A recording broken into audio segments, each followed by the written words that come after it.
Hey y'all, just getting home here.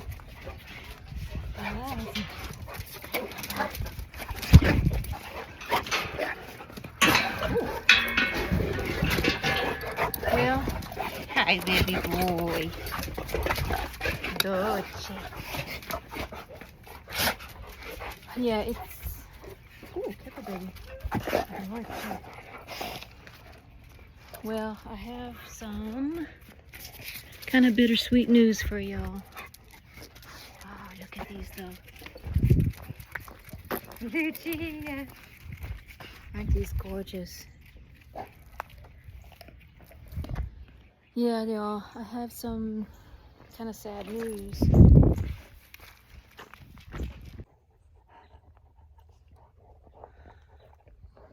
Yeah, I found a good home for her.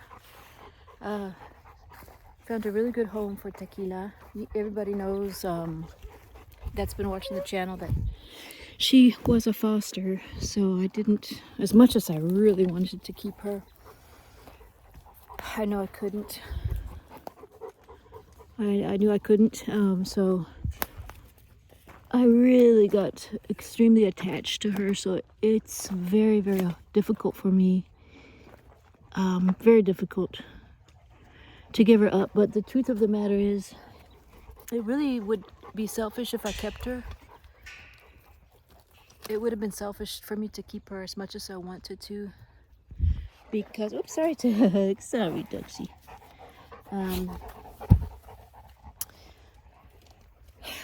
Because with my large pack here of 4 dogs, 4 very powerful and very dominant dogs, 2 of them being females, I was setting her up for a serious confrontation, fight, possibly even a deadly fight.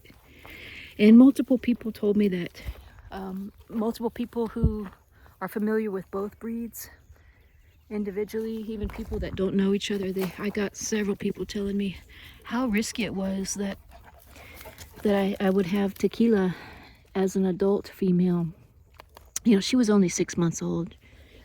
So for those of you who are just tuning in, Tekilla was my, and I'll put a picture of her in the thumbnail. She was my 6-month-old Pitbull American Bully mix puppy. Cute as a button and loads of personality. So it's gotta pull these up. These are deadly to. It's extremely hard, you know, because we just loved her so much. I know. All of y'all loved her too, as much as I did, or still do. So yeah. So question is, I'm pulling up these rain lilies. These are deadly toxic anyways. But yeah, so a very good home I found her. Very good home of a married couple, that they're huge dog lovers, and they were looking for an American Bully, and so they fell in love with Tekilla as well. And she will have another dog. They have another dog that she will play with, and they have a big yard. Just love this acid green.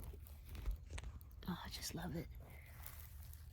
It's almost like it's a ground cover. But yeah, she'll have a really good yard, y'all. But the thing is that I have to go against my wishes, and because I think it would be selfish for me to keep her.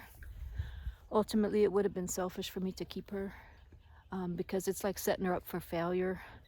Since I don't have anybody to stay with the dogs at home while I'm at work, it's a huge risk. It's a huge risk. Because, like, you know, when I did have her, she was a puppy, so it was not as risky. But she's coming out of that puppy phase.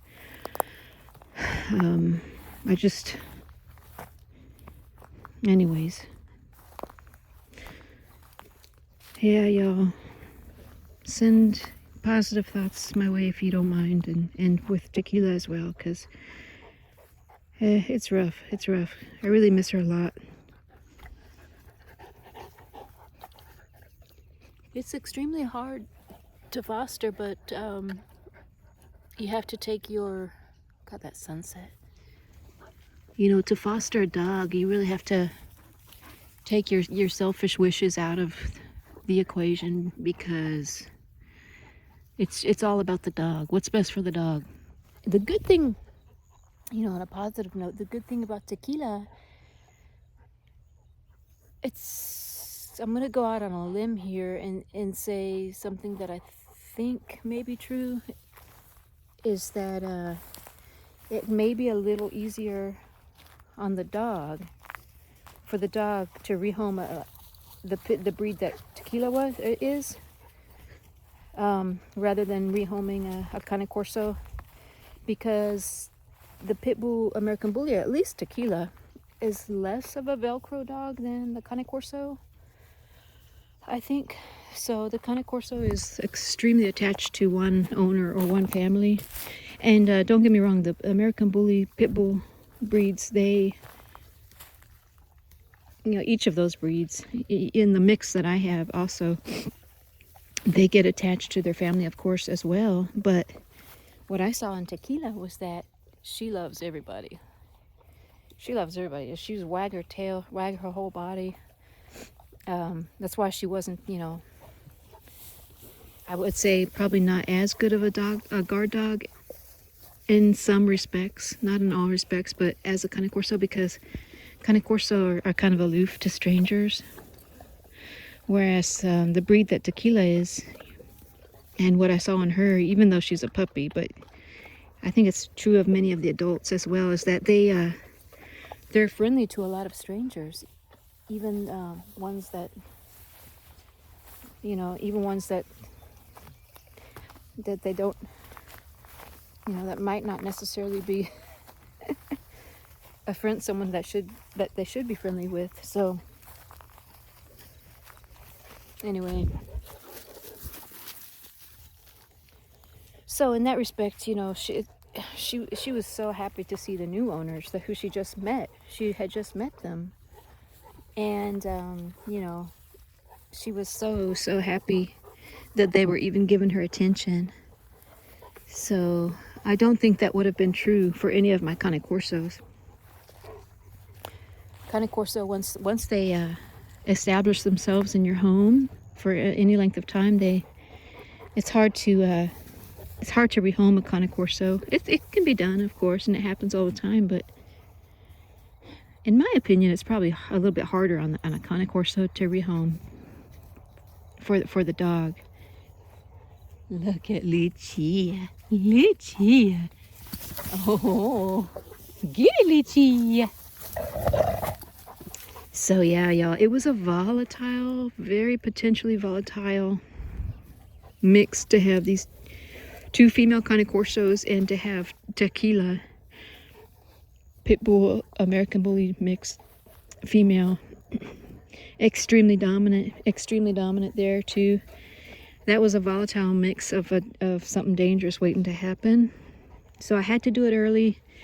And, you know, I had to kind of, you know, the old saying is you have to rip the Band-Aid off rather than pull it off slowly.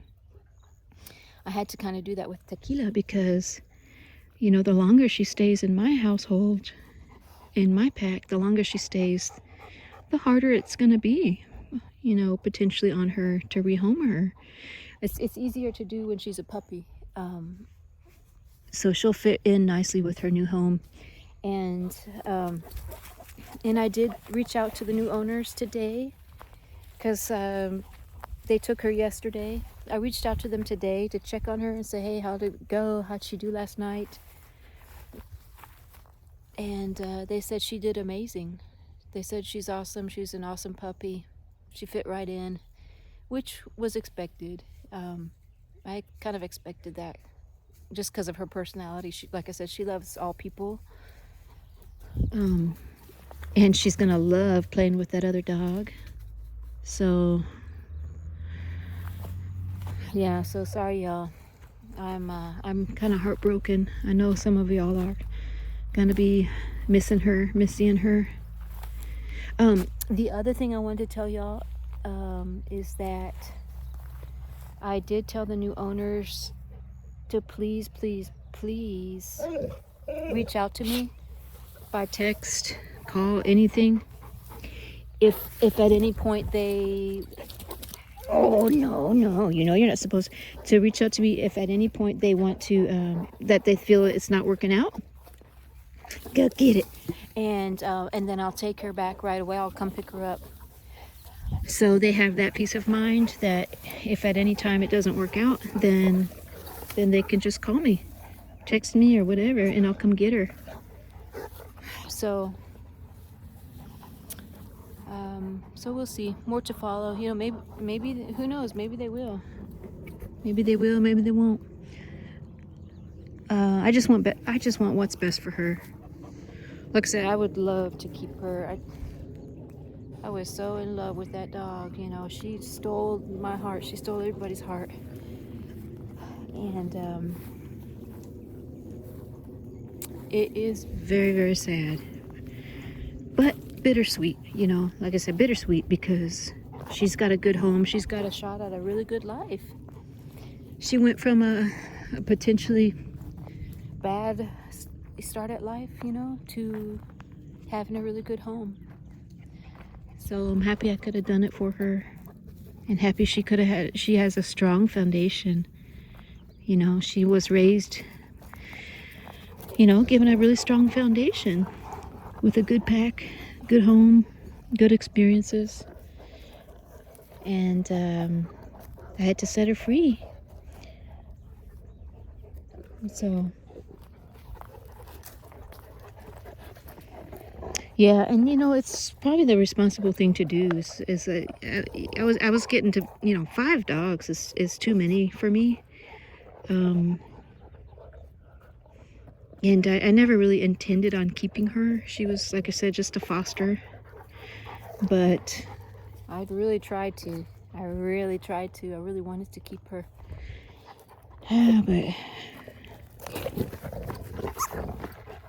But yeah, gotta be responsible and do what's best for the dog. Hey, give me that. Give me that. I'm gonna get it. Hi, Papa. Hey, Papa. And Ozzy was ready to mate with her. She was, he was starting to sniff at her, and yeah, he was potentially gonna mate with her. So we don't want that happening. Give me that. I'm gonna get it. Well, anyways, y'all. Sorry to bring you that kind of somber news, but hope everyone. Oh, look at this. Yeah, he put her down. He's like, That's kind of.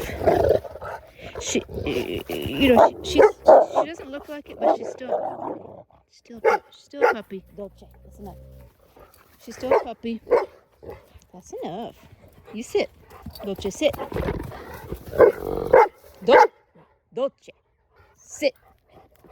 She's barking at me because she wants me to throw that chew toy. Dolce, sit down. Good girl. But Dolce.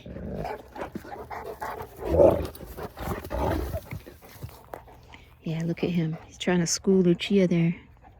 He's telling her, you need to calm down, girl. Get out of my face. Okay, well, anyways, y'all, yeah, like I said, I'm sorry that I had to bring you some kind of somber news, but I hope you could see that it's really for the best for her, and she's gonna have a good home, really good home. So,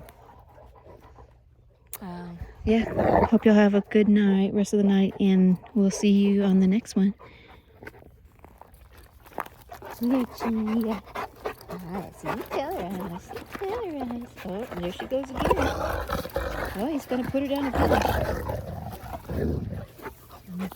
Dolce told her. Lucia, that's enough. Shh, shh. Hey. You, Papa. Lucia. Now Dolce's just trying to play with her. try to take this from me. I want you to. You try to take it from me. I want you to. That's what she says. Dolce. Bella. Dolce girl.